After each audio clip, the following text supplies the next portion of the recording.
You have walked through your life carrying a question that you cannot answer, a feeling that you cannot name, and a weight that you cannot quite explain. You walk into a room filled with people, and nothing dramatic happens. Nobody looks at you with hostility. Nobody rejects you. Nobody embarrasses you. But somehow, in a way that cuts deeper than open humiliation, it feels like you are not even there. You speak, and conversations do not shift. You contribute, and no one reacts. You stand in the same circle as everyone else, but you feel like a shadow standing next to living bodies. You are physically present, but energetically invisible.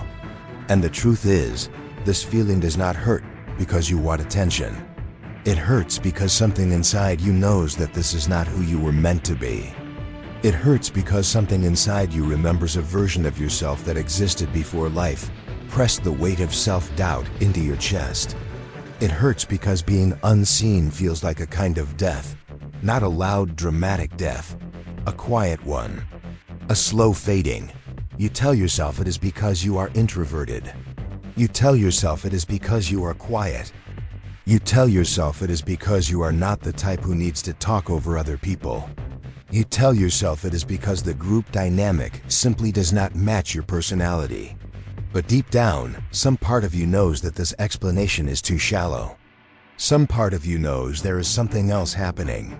Something inside you that people feel before they ever hear your voice. The real reason you feel invisible in groups has nothing to do with your personality and everything to do with the psychological signal that your nervous system is broadcasting without your permission. People respond to that signal instantly, instinctively, and unconsciously. You do not need to speak for people to sense it. They can feel it in your posture, in your micro-expressions, in the rhythm of your breath, in the weight of your presence, and in the way your eyes land on them. They can feel what you feel about yourself. If you feel small inside yourself, the room feels it. If you doubt your right to be there, the room reflects that doubt back to you. If your chest subtly collapses inward because you expect to be overlooked, people overlook you. If you shrink your voice because you fear interrupting, people talk over you. If you hold your breath because you do not want to take up too much space, no one makes space for you. The room mirrors the truth you hold within your own body. This is not about confidence in the shallow way that most men talk about confidence. This is not about being loud, outgoing, charismatic, or socially dominant. This is about the primal language that humans use long before words. Social presence is not created through speech. It is created through energy, through embodiment, and through the way your nervous system communicates safety or insecurity. Men who are seen, men who naturally command the attention of the room, men who people gravitate toward without knowing why, are not necessarily the most charismatic or social. They are simply the ones whose presence communicates one thing: I belong here. I do not ask for permission to exist. I am not monitoring myself from the outside. I am here in my body, in this moment, in my truth. You, on the other hand, have been living from the outside in. You watch yourself in social situations instead of inhabiting yourself. You think before you speak in a way that is not reflective but self-protective. You anticipate disconnection before it happens. You pre-reject yourself so nobody else can do it first. People do not see you because you are not actually there. You are in your head, replaying imagined judgments, scanning for signs of rejection, calculating what is safe to say. You are physically in the room, but psychologically outside the room looking in. And here is the part that hurts the most. You learn to do this not because you are weak. You learned it because, at some point in your life, you had to survive environments where your voice did not matter, where your truth was dismissed, or where being invisible was safer than being seen. You learned to shrink in order to avoid punishment. You learned to stay quiet in order to avoid conflict. You learned to observe instead of participate because participation came with a cost. Your invisibility was once your shield. But now, as a grown man, the shield has become your cage. Before we go deeper, I want you to pause and comment something. Not for me, for yourself. Write the sentence, I will stop abandoning my presence. That sentence is the first step toward reclaiming the version of you that has been buried under years of shrinking. Comment it, then come back. Because what I am about to tell you is the part no one ever explained to you. The reason you feel invisible in groups is because your nervous system is stuck in fawn mode. Most people talk about fight or flight. You know those. But there is a third response that men almost never recognize. Fawn, the instinct to minimize yourself, appease others, and erase your needs to avoid conflict or rejection. It makes you agreeable. It makes you quiet. It makes you overly observant. It makes you hold back your truth. And the more you do it, the more invisible you become. Fawn mode removes your edges, and without edges you have no shape. And without shape, people cannot feel you. Your presence becomes air. It becomes soft, flexible, non-disruptive, non-directional. You stop radiating an inner world. You stop expressing tension. You stop holding polarity. You stop asserting boundaries. You stop choosing. You only accommodate. You follow the energy of the group instead of influencing it. And the human brain stops registering you because it registers cues of leadership, tension, purpose, and direction as presence. Fawn mode destroys all of those cues. People gravitate toward individuals who generate internal energy. People ignore individuals who collapse into external energy. And right now you collapse. You adjust yourself to the room. You soften yourself to avoid rejection. You hide your opinions until someone else validates them first.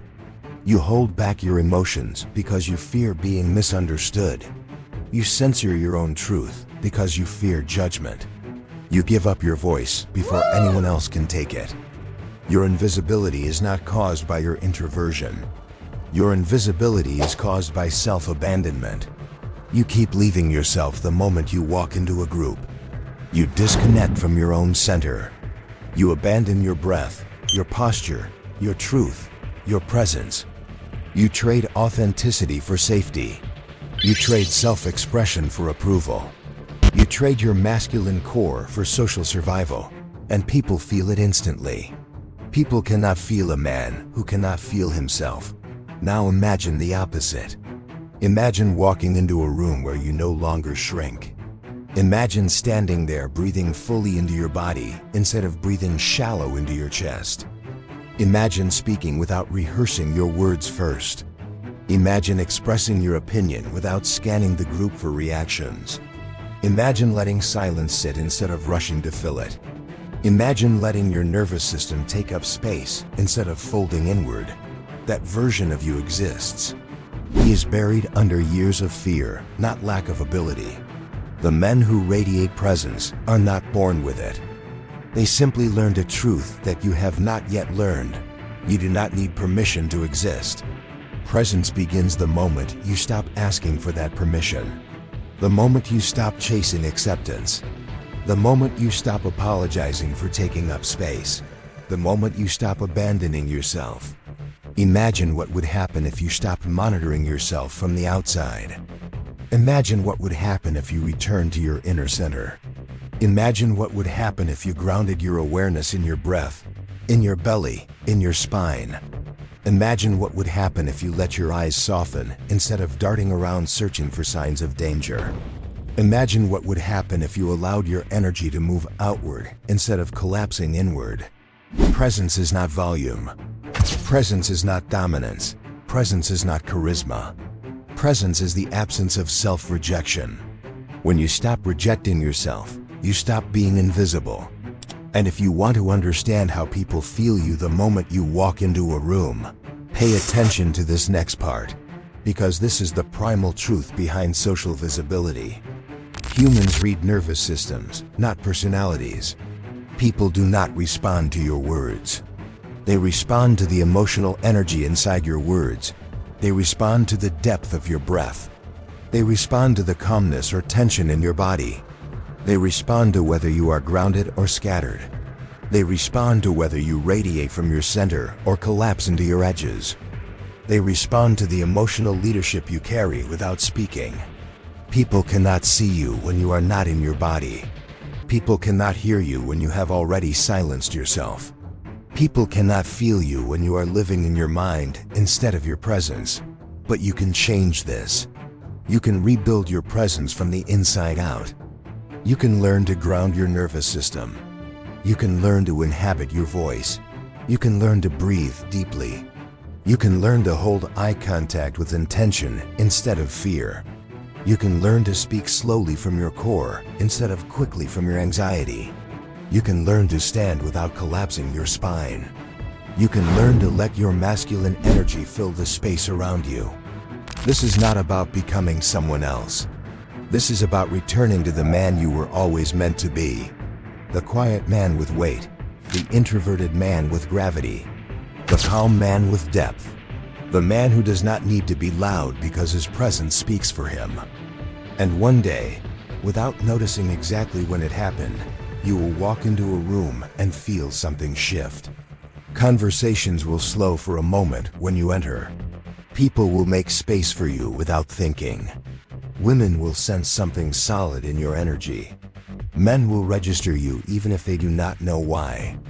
You will no longer feel invisible. Not because you became louder, not because you became more extroverted, but because you finally stopped leaving yourself. The real reason you feel invisible in groups has nothing to do with your personality. It has everything to do with your presence. And the moment you reclaim your presence, the world will begin to respond to you in a way it never has before. Because people cannot see you until you see yourself. And people cannot feel you until you feel yourself. This is your turning point. This is the moment you stop shrinking. This is the moment you return to your center. This is the moment you stop abandoning your own presence. If you want more videos that rebuild the masculine energy you lost along the way, subscribe now. And if you felt something in your chest while listening to this, write it in the comments. Your presence begins the moment you allow yourself to be seen.